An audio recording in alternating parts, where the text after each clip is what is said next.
Hello? Hello? Is this thing on? Oh, we're on? Well then, let's get this show back on the road, shall we?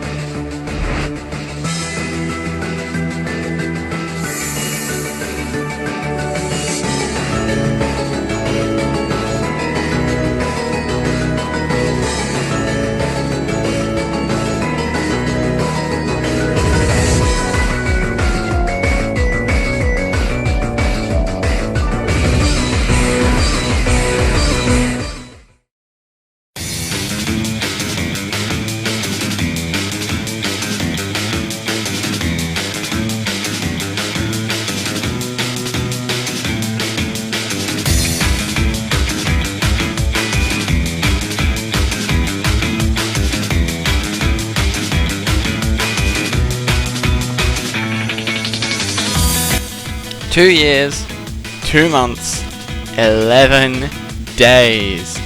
That is how long it has been since my first top 10 upload on this channel. Granted, it was my only top 10 upload on this channel, but I think it's fair to say that the upload schedule has gotten more than a bit stagnant and stale since then. Obviously thanks in no short part to a trip to Germany, my hard drive dying on me, and then my final year of high school, which took up 99.95% of my time. However, now that my final assessments have been handed in, final exams passed, and I'm now in university, I thought now would be a perfect time to start re-uploading content, which I will hopefully continue into 2016 and beyond, even though we are in 2016 now. But enough of that. The title of the video is a top 10 and a top 10 thou shall receive. So over the past 2 years or so, I've been playing a multitude of amazing games, and I'd like to talk about my top 10 favourites of the bunch. Granted, this is not a top 10 best games, but more a top 10 favourites of the ones I've been playing. Also, I feel like this list is a little bit loose in terms of rules, but I will put some in just to give me some guidelines to stick to. Firstly, no remix of games I've already played, which sadly knocks off my number 1 game, or my first thought number 1, which would be Pokemon Omega Ruby, but I guess I'll just have to cover that game at another time. Also, another rule is I have to have started playing the game after I left for Germany, as that's what I'm counting as my kind of cease in creating content. So, even though I played it mainly after Germany, Dark Souls 2, you're out as well. Anyways, I've rambled on long enough. Let's get this countdown going. Hit it!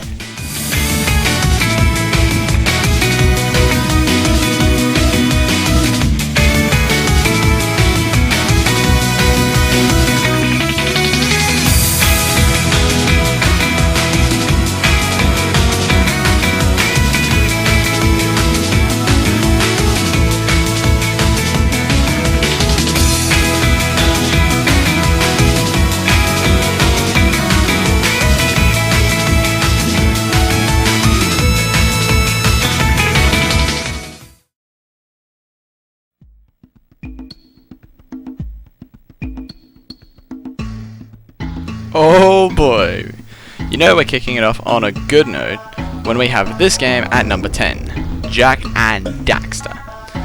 So, I'd always heard of the Jak and Daxter series from friends at school who had played it as a child, and I'd heard that it was a pretty good gaming series. So one day, I was looking around an old game store in my area, and I found a copy of the first game for $3. So, I mean, obviously I thought it would be a good idea to pick it up. I mean, it's $3 for what I've heard has been an amazing game. And I was pretty right in my decision. Even though I'm still yet to fully play through Jak and Daxter, I have really enjoyed it so far, and I really like the characters and humour featured in the game as well. I also really like the idea of the open world collectible style of gaming, sort of like Banjo-Kazooie, which, for those of you who have seen my other countdown, was one of the games I played religiously as a child. This game is quickly becoming one of my favourite PS2 games, and I kind of feel like I can't talk about it at length yet because I haven't completely finished it, but I am definitely looking forward to completing it and then soon playing the rest of the trilogy that I now own on PS3.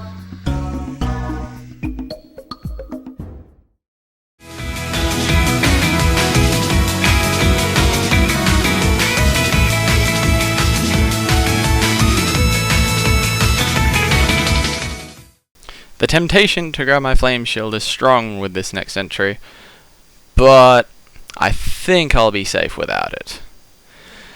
Now for a very widely known game that has become extremely popular, spawning esport competitions and rabid fan bases, and just such a wide community in general. And the best thing about this game is that it's free.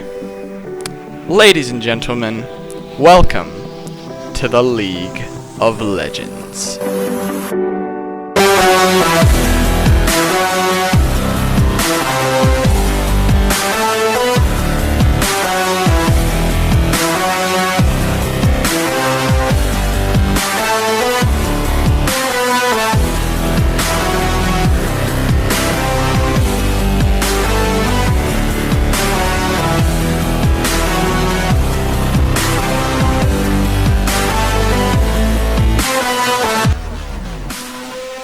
This was a game that for the longest time I was extremely opposed to and I just had no intention to play this game whatsoever.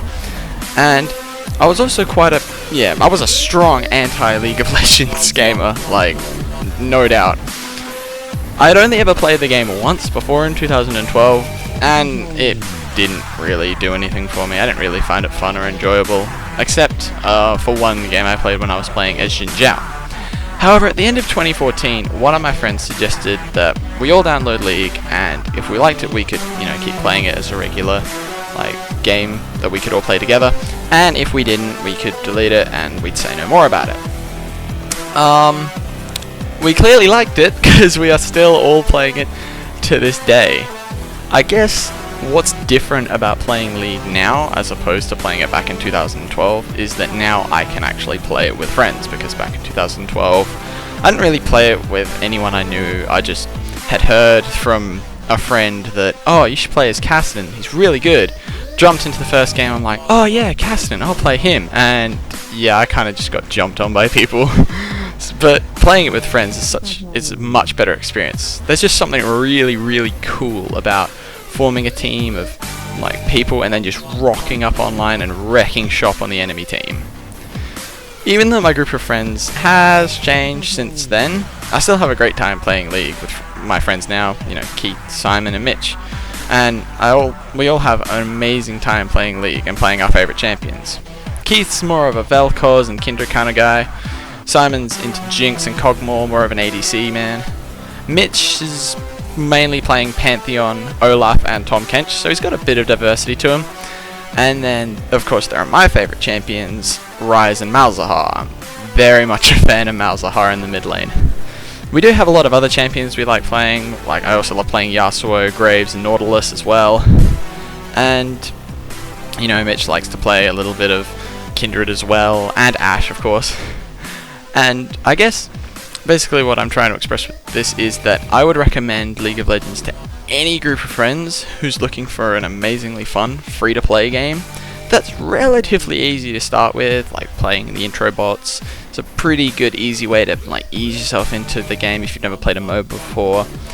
But if you're looking for a huge time sink, mastering the game and climbing the gargantuan mountain that is League of Legends Ranked can take you months, if not years, to master.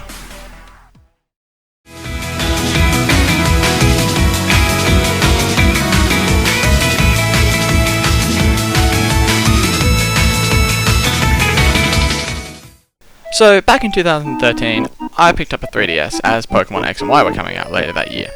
And while I played those games, and they were incredible, and I also played games like Kid Icarus Uprising, Animal Crossing, and I loved those to bits, there was one game I wanted to play on 3DS since I'd seen its trailer, but I'd never gotten a chance to play until very recently.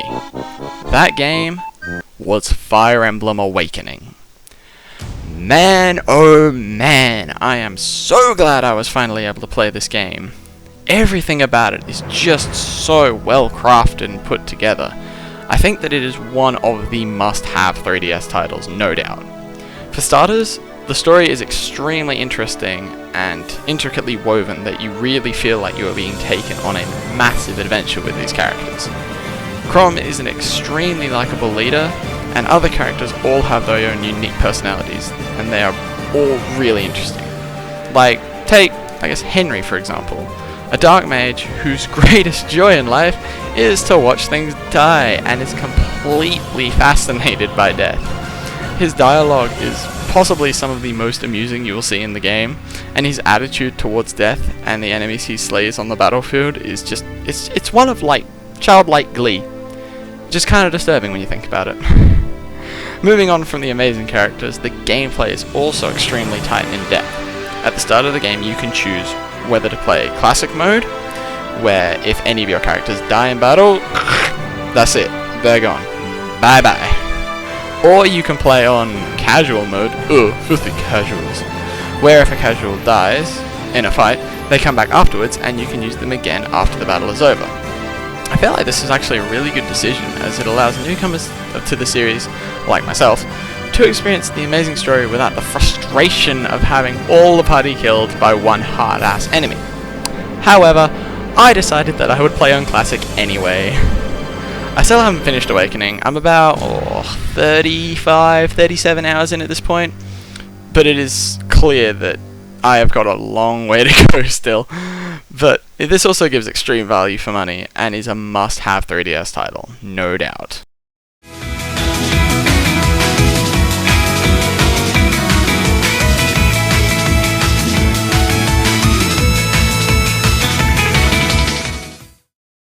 For those unaware, my childhood was spent mostly playing the PS2, N64 and Game Boy Advance. 3 absolutely amazing consoles.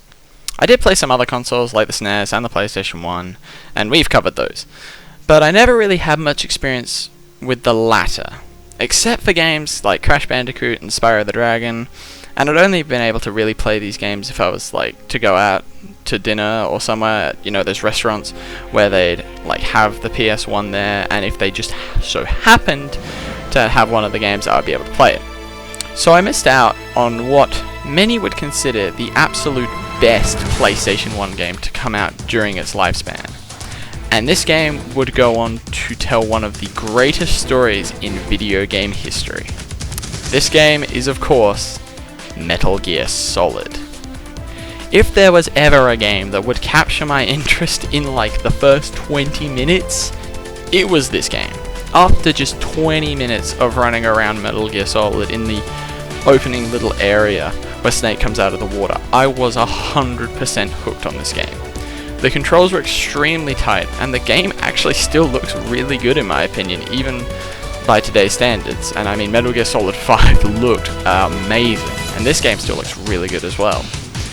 The story is also really interesting as well, and has a couple of interesting twists and turns. I mean, I kind of already knew them anyway, thanks to the internet, but I still really enjoyed playing through the story and meeting all the different characters, like the Ninja, Ocelot, Otacon, all of them, just really good. And I can't wait to play through the rest of the trilogy and experience Kojima's amazing masterpiece of a series. I really look forward to playing through the rest of the series. And if you haven't played Metal Gear Solid yet, I would highly recommend you picking it up. I think it was like $7 on the PS3's Virtual Console sort of thing, so definitely worth playing through. I would highly recommend it.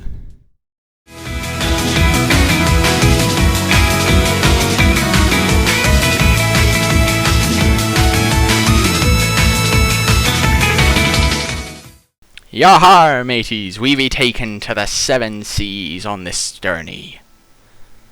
Note to self, never do that again. When I first got my Xbox One at the beginning of 2015 as a birthday present, I was given 2 games that came with the console: Assassin's Creed Black Flag and Unity. And let's just say there was no other game I would rather introduce me to the term next gen than Black Flag. Previously, until me playing through Black Flag, Assassin's Creed 2 was my favourite in the series. However, now Black Flag has taken that crown easily. This game just has so much stuff to do and so many different areas to explore. It's just, I still haven't been able to 100% complete everything in the game, and that just speaks to how much stuff there is to do in this game. My god. Also, the game's overworld is possibly one of the best and largest ever in a video game. The ocean in Black Flag rivals that of the Wind Waker, where it just looks like it could go on forever and ever, and the water just looks so good as well. I think that there is no question in saying that it is indeed the pirate's life for me.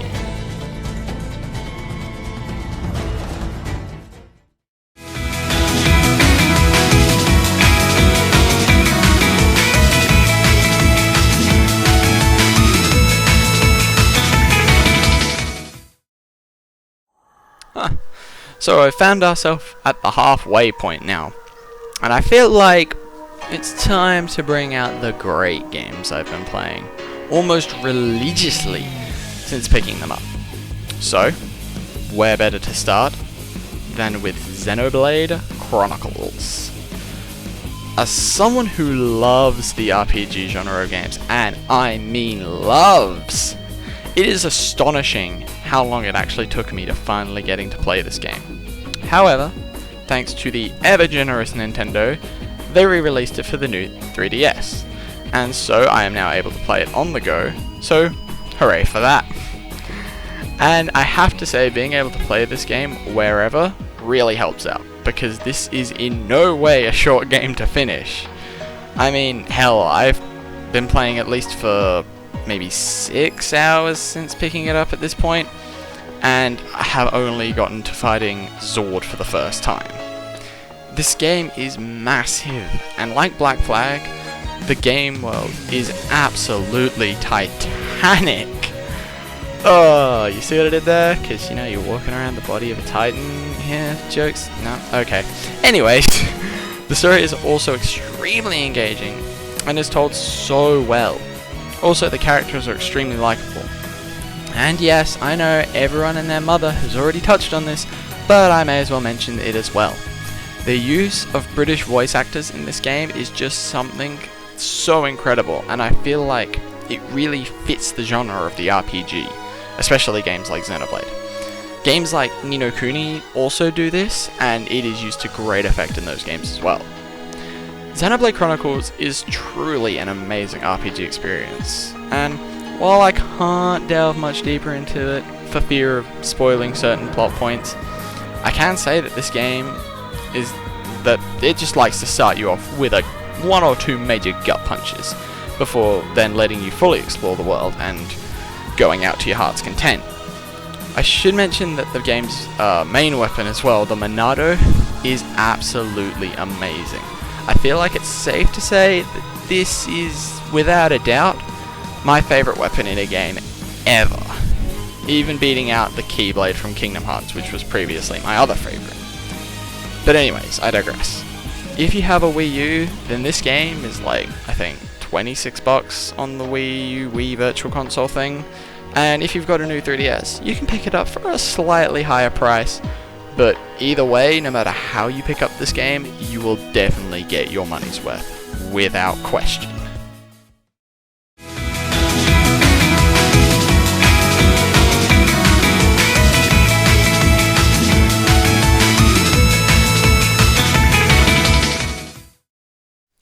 Well, I think now, if ever, would be the safest time to say that we have definitely gotten into the heavy hitters in terms of great games. Back when Destiny came out, I kind of just shrugged it off as WoW with guns. And to an extent, yeah, that's kind of what it is. But then, back in 2015, Bungie decided to go Well, here you go, have almost a brand new game with an actually engaging storyline, loads of new weapons, and a pretty self-explanatory leveling system. And the Taken King was unleashed onto the unexpected masses. The Taken King pretty much improves upon every issue fans had with Destiny Year 1. Oh, there's not enough story. Well then here, have a story about the father of a raid boss you killed earlier, coming to exact his revenge by killing a bunch of people and then taking enemies from other races to fight as his own, now known as the Taken. Oh, the leveling system is confusing. Well here, have an XP bar and go crazy. Oh, we want longer quests and better weapons. Well then take an epically long quest that requires you to beat the raid packaged with the DLC just to get the weapon upon finding 50 fragments in the new hub area, and if you're still wanting more, there are items you can only get through finding random drops from any enemy in the game. If you're still complaining, you're one of those people that are just too hard to please. The Taken King just does so many things right that I didn't even really feel right calling it a DLC. I mean, that's kinda what it is, seeing as you could download it if you had the previous 2 DLCs, but seeing as Everywhere pretty much brands it as its own new game, there's just no other reason I could call it anything else. There's just so much to do and so much to see with this that I can't think of a better game to explore and play with friends. Just going through the raid, looking through the new Dreadnought area, looking for the calcified fragments, all these different things you can do. It's just so much fun, and if you bring along a couple of friends, you are going to have a great time. If you're worried about Destiny in Year 1, then fear no more, as Year 2 promises to be a bright and fruitful experience.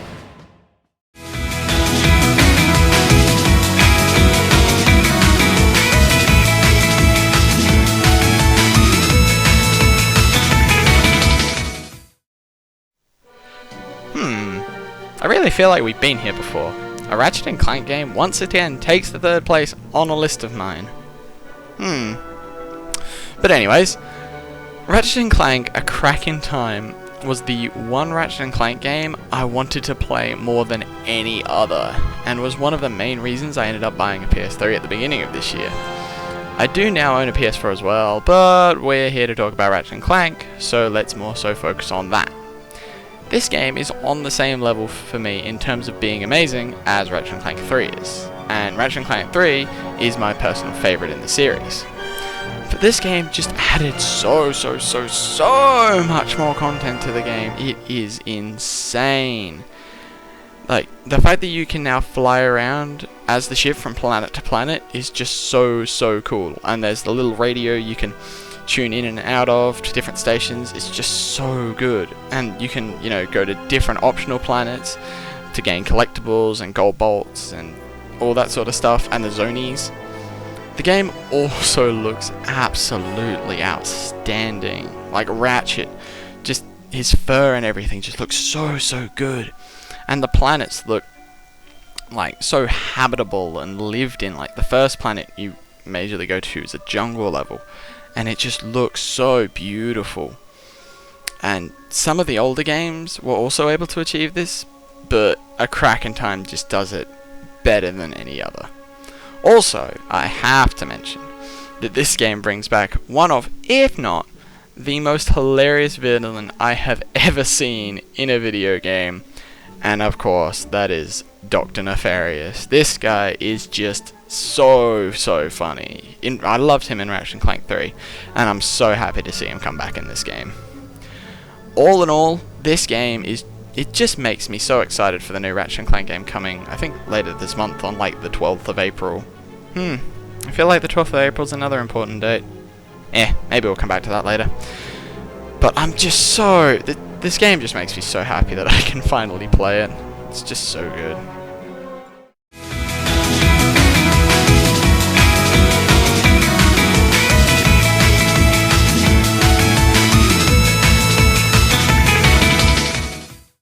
Okay, let's be honest. You all saw this coming at one point, knowing how much of a Nintendo fan I am. Yes, of course, Super Smash Bros. For Wii U and 3DS makes this list, and I mean, come on, how could it not? This game is probably the most content heavy out of any other game on this list, and you know what? Every single bit of content is fun and enjoyable, and I still enjoy playing every single game mode that this game has to offer. Classic mode is probably still my favorite, and that would shortly be followed up by event mode in the Wii U version. I'm a little disappointed by the fact that there is no story mode like in the Subspace Emissary from Brawl, but I think that the game makes up for that in more than just one way. Also, the list of characters in this game, oh my god, it is probably the largest and the best that has ever been seen in a fighting game before. Characters like Shulk, Ness, Lucas, Ryu, freaking Cloud from Final Fantasy VII. This is a cast of characters people would dream about back in the days of Brawl and Melee. But now we can actually pit Shulk against Cloud, or hell, you can now have Mario, Sonic, Mega Man, Pac-Man, Little Mac, Bayonetta, Pit from Kid Icarus, all fighting against each other. Like, really? If you told me that back in 2008 when Brawl came out, I probably would have thought you were crazy. Like, what? No, that's not a thing that could happen. But yes, it can, and yes, it does happen on quite a regular basis now. Also, the fact that you can take Smash Bros. Wherever you go now and play it literally anywhere on the 3DS is incredible. And the idea that I can play a quick game of Smash Bros. Before a lecture at university or on my way to work or while I'm waiting for the bus, it's just so good and so amazing. This game is just so incredible, and of course the fighting in the game is super tight and super fun, probably the best it's been in the series. I do not think that there has ever been a game that has made me and my friends laugh so hard while playing, and also wanting to strangle each other at the same time. Like, the amount of gaming parties we've had that would eventually just turn into us playing Smash Bros. Around until like 11 at night, it's just crazy. There has never been a game that has brought my friend group more joy and more hilarious memories than this game. It is one that I cannot recommend enough, and I feel like everyone needs to just play this game once, because at the end of the day, come on man, this game will do nothing if not just make you happy, and what else could you ask for a game?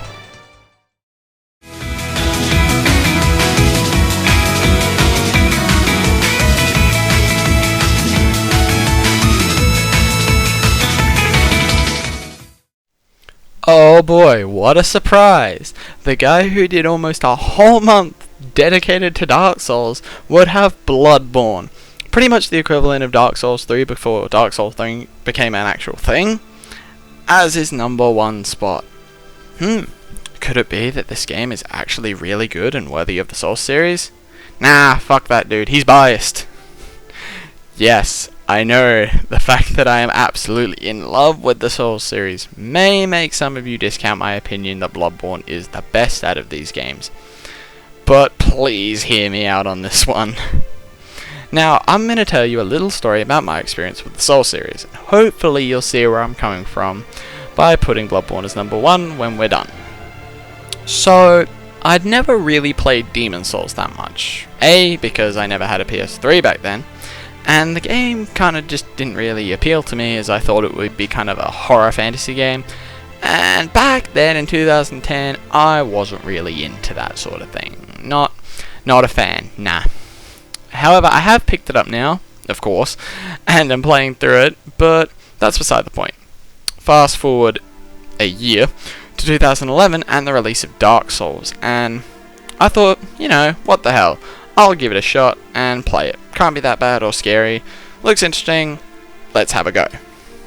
Little did I realize that when I received this game for my 14th birthday, all wrapped up in its very nice collector's edition with the artbook and soundtrack, I would soon be embarking on what I still believe to be the greatest experience gaming I have ever had in my life, rivaled only by my first playthrough of Kingdom Hearts and my first playthrough of Pokemon Emerald. the journey I went on with the first Dark Souls is one I don't think will ever be matched again. Possibly when Dark Souls 3 comes out, but it was amazing. The game grabbed me pretty much from the word go, and I soon began ranting and raving to any one of my friends that would listen about how Dark Souls was the greatest game of all time and they should all play it. And it would take me at least another 2 years to convince them to buy it and play it, and then when we did, it was an experience that it was just amazing to be able to experience my favorite game of all time with my friends and have them all go on the same great experience together. It was amazing. And I went into it completely blind as well the first time. Like, I had no idea of where I was going, and I had to figure out everything for myself. I think it took me at least a week to figure out where the bell gargoyles were, because I think what happened was I ended up going off into Darkroot Garden and fighting the Moonlight Butterfly, and then just being like, well, I beat the boss, where do I go now? I had no idea what I was doing. It was so stupid.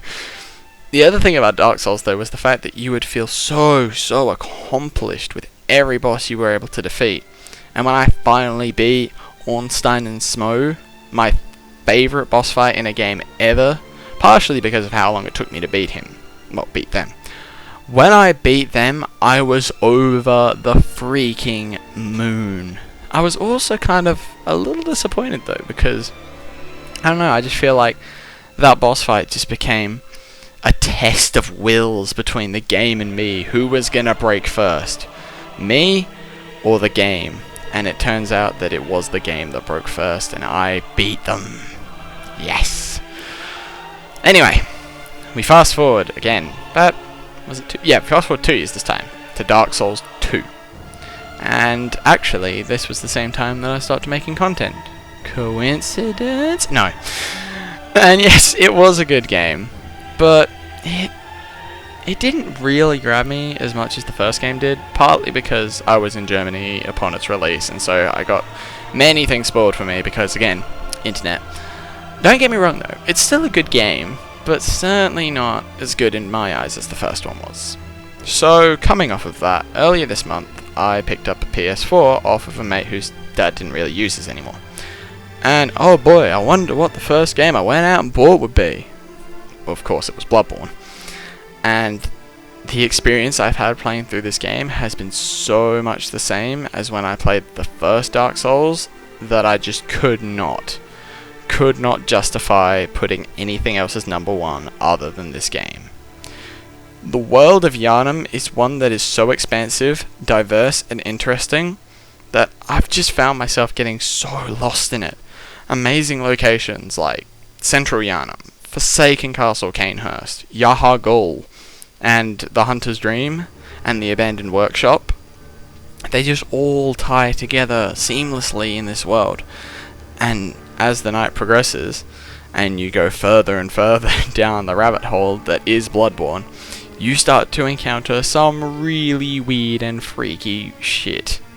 Bosses like the One Reborn, the Celestial Emissary, Rom, the Vacuous Spider, the Bloodstarved Beast, Vicar Amelia, Abritus. Dude, they're all really bizarre, but also quite beautifully created, if you get my meaning. The One Reborn, not so much, because, yeah, he's just kind of ugly. I haven't even mentioned the combat yet, and I feel like that is something I really should go into. It's some of the most fluent and beautiful combat ever put into a video game. Unlike other Souls games where you'd like roll, block, parry, all that sort of stuff. None of that's in Bloodborne. Parrying, kinda, with your gun you can kinda parry, but the way you move through combat in this game is so much different. You do dashes forwards and backwards around your enemy, and each weapon can change between 2 different styles of attack by hitting the L1 button, and while you're in combat, you can change modes on the fly. So this all ties together to make a beautiful, elegant combat system that makes every fight feel less like a butting of heads between two forces, kind of like in Dark Souls. It more feels like a deadly dance with your enemy, where you know full well that they can hurl you to the floor and stamp on your face at any moment, but at the same time you're prepared because you know that you can shoot them in the face and rip out half their health bar at the same time. Bloodborne to me is just the perfect improvement on the Souls series. It feels like if you just put Demon Souls, Dark Souls, and then Bloodborne in a line, it would look like the perfect progression. It's, in my mind, the best experience available on PS4 right now, and I would recommend this to anyone. Seriously. Even though the game is completely, brutally hard, I would recommend anyone to pick it up, really. And with Dark Souls 3 only 2 weeks away at this point, I don't see any other way to herald its arrival than by picking up your Sword Spears and Ludwig's Holy Blades and going out for a night of hunting. Thank you everyone for listening and watching. I hope you have enjoyed my return to Countdown Making. I am Charzzariah.